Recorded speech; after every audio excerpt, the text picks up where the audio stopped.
It started with a busted sink. That's the part one tell people. Tyler had called me over because the pipe under their kitchen kept leaking, and his mom didn't want to pay for a plumber when she had 3 men in the house with perfectly good arms. Tyler meant me and his little brother. Not her. Never her. I hadn't been to their house in years, not since high school. I'm 22 now, but walking into that sunlit kitchen again brought everything back. The smell of mint tea and old wood. Her humming in the background. The crooked cabinet where she kept her wine glasses. Still crooked. I didn't expect her to be home. She walked in barefoot, holding a towel and half a peach, and paused when she saw me crouched on the floor.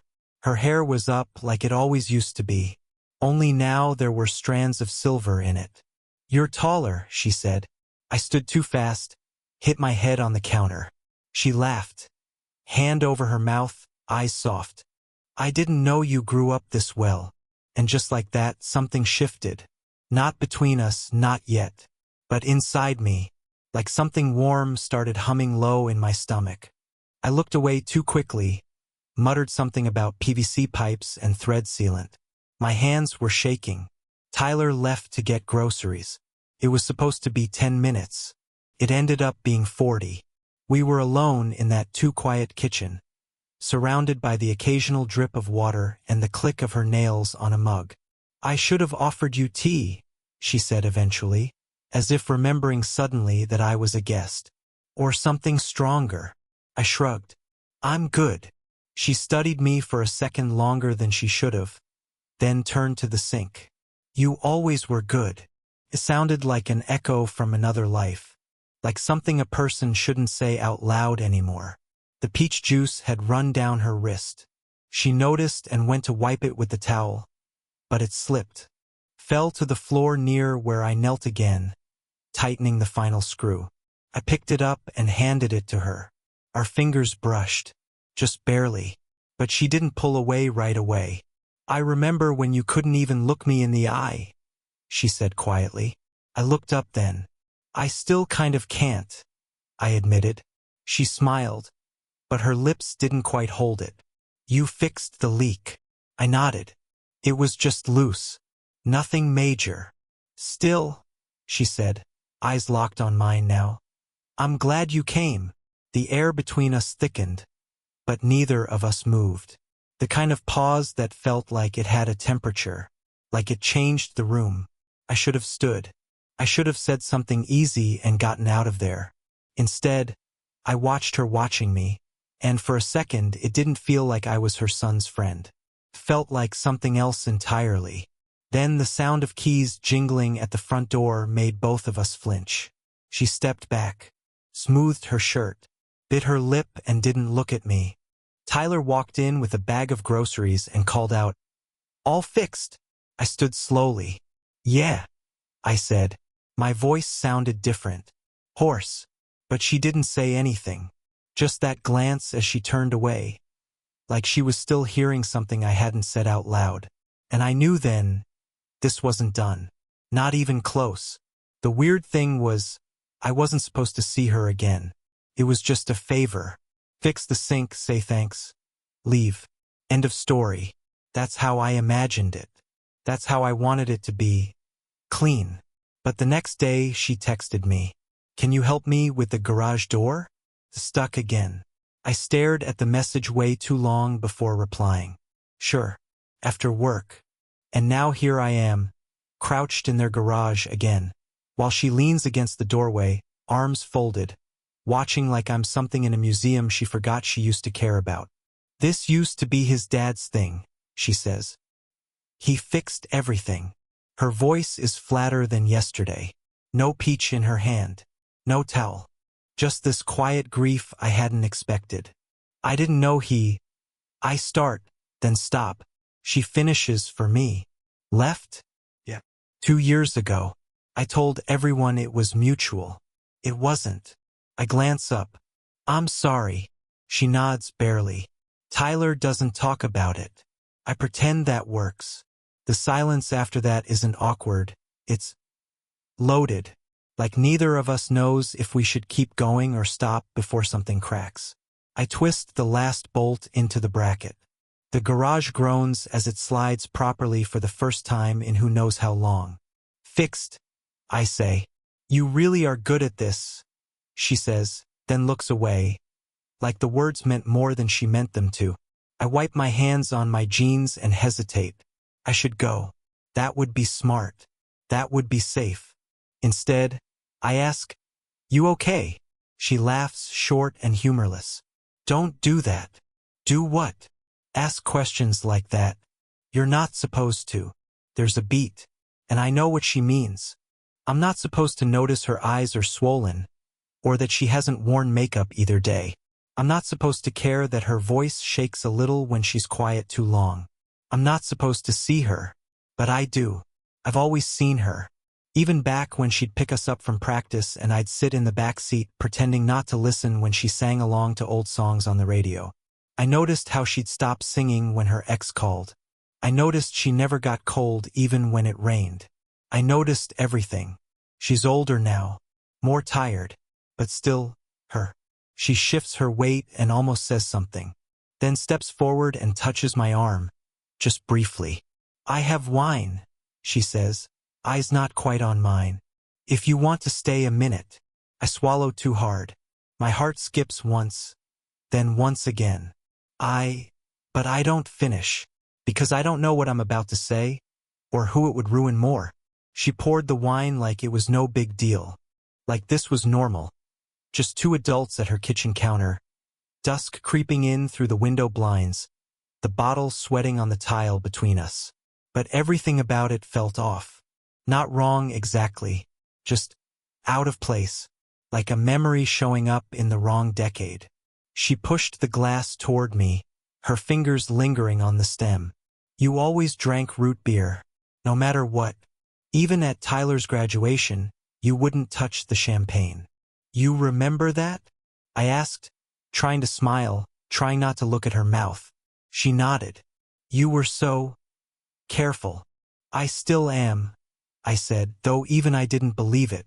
She leaned against the counter across from me, arms crossed. That same peach-colored nail polish as before, chipped at the edges. You don't have to be, she said quietly. Something inside me pulled taut. I sipped the wine just to have something to do with my mouth. I started, but the sentence didn't finish, because she was looking at me again, that same too long look from the sink. And I wasn't leaving. I wasn't moving at all. Instead, I said, You okay? Really? She didn't answer right away.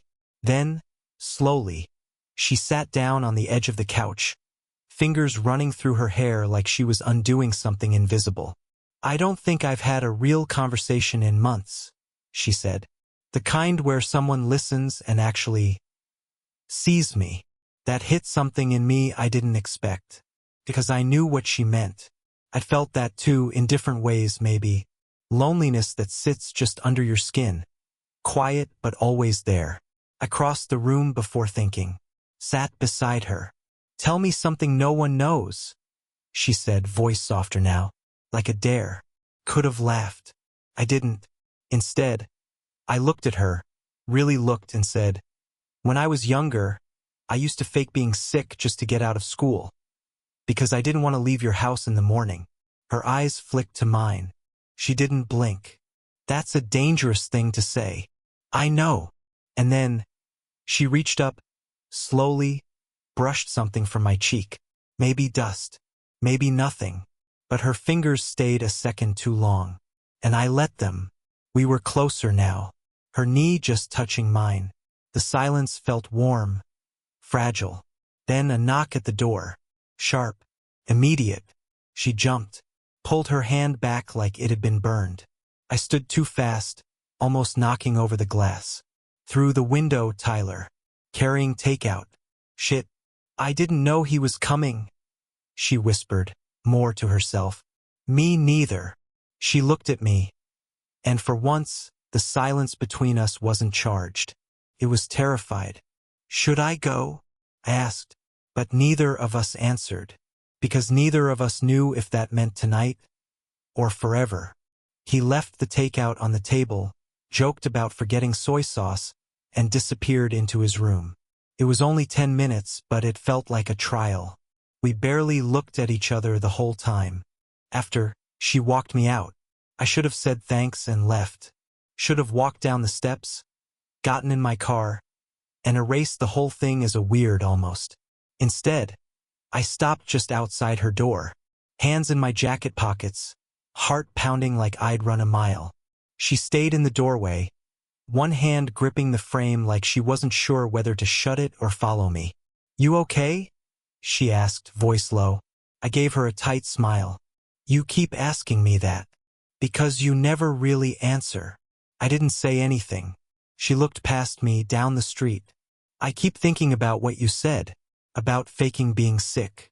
That wasn't just a line, was it?" "No," she exhaled slowly. "Jesus." I turned toward her, not too close. Not close enough to get stupid. "I think about you," I said. Just that. No decoration. Her mouth parted. No sound. Then, "You can't say things like that to me." "But it's true." "That's not the point." She looked at me then, really looked. No filters. No amused half-smiles. Just bare eyes and something bracing underneath. "I'm not stupid," she said. "I know what this looks like, what it would cost. You're Tyler's friend. You're—" She stopped herself. "You're not mine." The words hit harder than I thought they would. "I didn't ask to feel anything," I said. "I didn't either," she snapped. Then softer, "But I do." Silence. Even the wind felt like it stopped. Her eyes welled, but she didn't cry. She just blinked too much, like her body was trying to erase the moment before it stuck. "I wake up in the middle of the night," she whispered. "And I hate how quiet the house is. I hate the way I'm supposed to be fine because I have 2 kids and a job and a coffee machine with a timer." I stepped forward slowly. She didn't move. "I'm not trying to fix you," I said. "I know. I think I see you better than anyone else has in a long time." She looked up at me, pupils wide, jaw tight. For a second, just one, it felt like we weren't going to fight it anymore. Like the rules didn't matter. Like the consequences hadn't been invented yet. Then she said it. "Tell me you'll leave if I ask you to." I stared at her, swallowed. The pause stretched. Then she added, almost a whisper, "But if you stay, don't pretend this is nothing." I didn't leave. I stood there after she said it. "Don't pretend this is nothing." And I stayed. I stayed because I couldn't lie to her. I stayed because the idea of walking away felt worse than the fallout. We didn't kiss. We didn't even touch. But something between us broke open. And we let it. I sat down on her porch steps. She sat beside me, knees pulled up, arms wrapped around herself like she was trying to stay smaller than what she felt. We didn't talk for a while. Just the sound of traffic a few blocks over and some dog barking at nothing. Then she spoke. "You know the year Tyler broke his arm?" I nodded. "Skateboard. He fell trying to ollie off your back porch." She gave a faint smile. "That's the version you know." I turned to look at her. "The truth," she said, "is he pushed you. You didn't tell anyone. He came home panicked, crying, and you were behind him, arms scraped, limping a little. I asked what happened. He lied. You backed him up." I froze. "I've forgotten that." "I didn't forget," she said. "You were 12. And I remember thinking, God, this kid is going to grow up and ruin someone's expectations in the best way." Her voice cracked, but she didn't let it break. "I think," she continued, "I've been watching you grow up longer than I meant to." Something shifted in my chest. Not lust, not even want. Something deeper. Recognition. History folding in on itself. "I didn't know you remembered that," I said. "I never forgot it." Then her phone buzzed. She checked the screen. Stared too long. "Everything okay?" She turned the phone face down on the step. Didn't answer. "You're not gonna tell me?" She hesitated. "It was Tyler." I felt a rush of cold through my chest. "What did he say?" Her jaw tightened. He asked if I was okay. Said I seemed weird. Different. Said I looked. She shook her head. He's not stupid. I looked at her, pulse rising. Did he see something? No. I don't think so. But he knows me. Too well. The silence returned, but now it felt dangerous. Like something had just cracked under our feet. I should talk to him, I said. She looked at me then, panic flickering across her face. No, I'm not gonna lie to him. You don't have to lie, she said quickly. But don't make this worse. Don't say anything yet. Yet? She paused. I don't know. I don't want it to come from you. And just like that, the shift in power was real. I thought I was protecting her. But she'd been protecting both of us. Quietly, carefully, from the beginning. I stood. So what happens now? She didn't answer. She just looked at me, long and aching, and said, Don't fall in love with me. Not yet. I didn't sleep that night. I kept hearing her voice. Don't fall in love with me. Not yet. What kind of thing is that to say? Not don't. Not yet. Like she was holding a door open but only by an inch, just wide enough to make me want to push through, just narrow enough to make me doubt if I should. The next day I didn't text her. She didn't text me either. But by the third I couldn't take it. I showed up, unannounced. Middle of the afternoon. I knocked twice and almost left before the door opened. She looked surprised. Not annoyed, just tired. Like whatever guard she kept up had started to crack without me there. I shouldn't be here, I said. I know. I'm not going to pretend anymore. She held the door, didn't invite me in. I meant what I said, she said softly. Tyler's my son. You're his friend. If this ever came out, I know all of that. Then why are you here? I stepped closer. Because I've wanted to tell you this since the first night I came back here. Since that stupid sink. She leaned against the doorframe, eyes closed like she was bracing herself. I think about you more than I should, I said. Not just now. Back then too. And I hated it. I really did.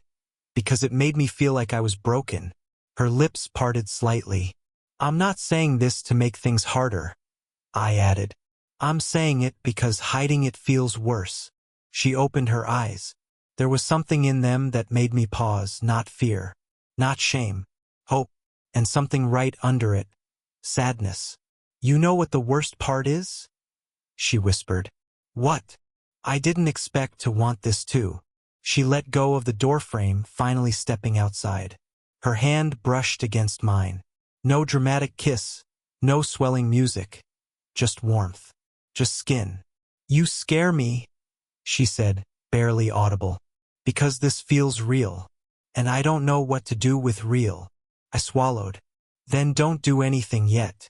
Just let it be real. The porch light flickered. A bird landed on the fence, then darted off just as quickly. I'm not going anywhere, I said. But I won't sneak around. I won't be something you hide. She nodded slowly, like each part of her was catching up to what she already knew.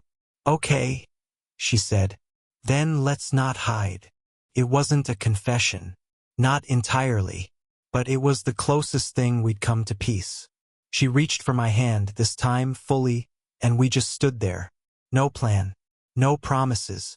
But maybe, for the first time, no fear either. Tyler found out 2 weeks later. Not because we slipped.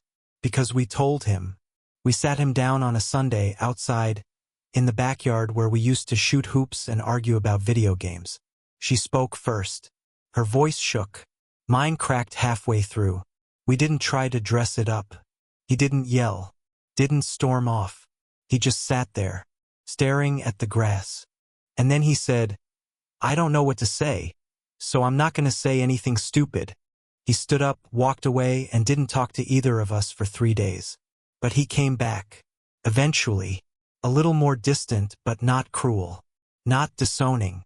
Just figuring it out in his own time. That was months ago. Now, we don't keep secrets anymore. I pick her up on Tuesdays, and she comes to my place on Fridays. We go slow. Not out of shame, just care. There's history in her hands and time in mine. We meet each other halfway. I've seen her cry in my kitchen while chopping garlic. Not because she was sad, but because the smell reminded her of a night she never thought she'd talk about again. I held her, said nothing, let the silence mean something. She's seen me unravel too.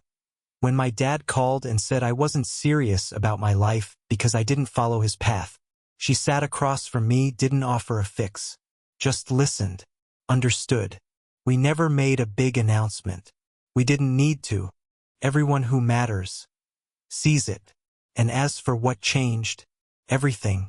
But not in the way people expect when they hear a story like this. It wasn't scandal or sex or drama. It was two people, one tired, one confused, realizing that the quietest parts of them were finally being heard. That after years of pretending they were fine, they'd accidentally found someone who noticed. It was the hand on my chest at 3 a.m. when I couldn't sleep. It was the note she left in my jacket pocket before a job interview.